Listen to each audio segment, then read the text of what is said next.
Cool. I'm gonna show everyone how I made my own little horror logo here. Um, I wanted to start my little project off by making it look as authentic as possible, um, and being of the time period, etc. Um, so the book is gonna be called Tommy. It's a horror book, but just giving it a weird slasher name or something like Friday the 13th or Nightmare on Elm Street, whatever. I just called it his name. I figured it'd be kind of cool. Um, I also redid the logo because the original versions I had just had Tommy's Meat Market, Loser. and I wanted to be able to reuse the logo itself for like different types of things, like maybe the front door or a menu that somebody's looking at, or even an ad that happens inside the book. I can show like a little segment on one of the pages. Maybe I can't. I think Um, not.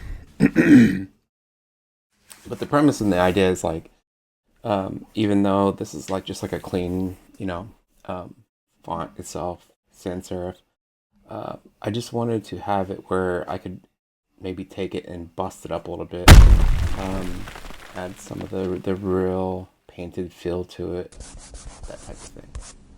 Um, and I was like, oh, this would be a clever way to kind of showcase what the book's about and have it where over time progressively gets worse and worse. Like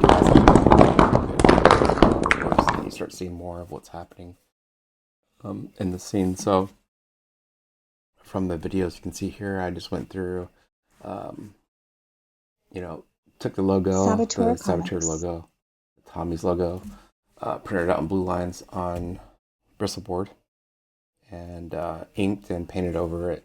Also used some white out to give it some real texture feel. And then from there, I busted it up with what do you call those things? Those little knife things. God damn, I can't believe I forgot the name of that. Fuck. But I just busted it up real quick, and then I'd come back in and ink over it, and then bust it. Um, I took a lot of inspiration behind like the old print books from the font catalogs and things like that, and looking at how some of these characters are and like how people use them, I thought was really interesting, and especially being time period. Like somebody had to do this by hand, or maybe this was photographed from a different set that was already waxed down or something. But as you can see, there's like these little hickeys and imperfections throughout the actual characters themselves. So I'm grabbing these things off of eBay, and what I was planning on doing is like I could write out a copy or like an ad copy. Um, Take the scan I have, and then typeset from there, print that out, blue line it, and paint over top of that. And I think that would give it a really nice feel. Um, I think a lot of times when I see people's like horror logos, like they'll try really hard to like bust it up and maybe somehow Photoshop it, and it doesn't look as authentic to me as like actually just doing it.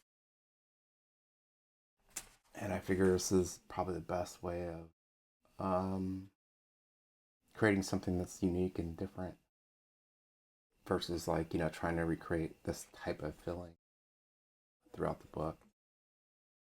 So this is just a little example of how I make my logo. Um, like I said, eventually over time it'll start getting more and more warped and a little more devastating look at, and maybe you won't, it'd be unlegible towards the end. I don't know. It's just something to for myself to think about as I'm kind of progressing through the story and telling the story, and see where that leads. I think that the clean versions are pretty fun too, because this could be just like on the our front sign, which I think I am going to use on the book. In the preview, I already have some of the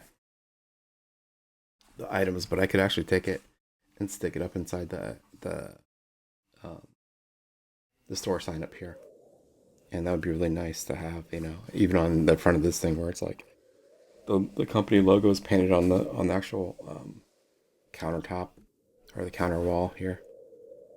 Yeah, just a little sample of how I made my logo,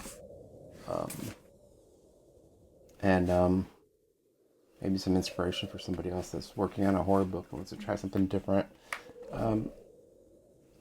I don't know if I said this or not, but like you don't really need any high-end programs or anything. You can just straight up go into Google Docs and type something out, print it out, take it to a copy machine, warp it, move it around, and then paint over that, scratch it up,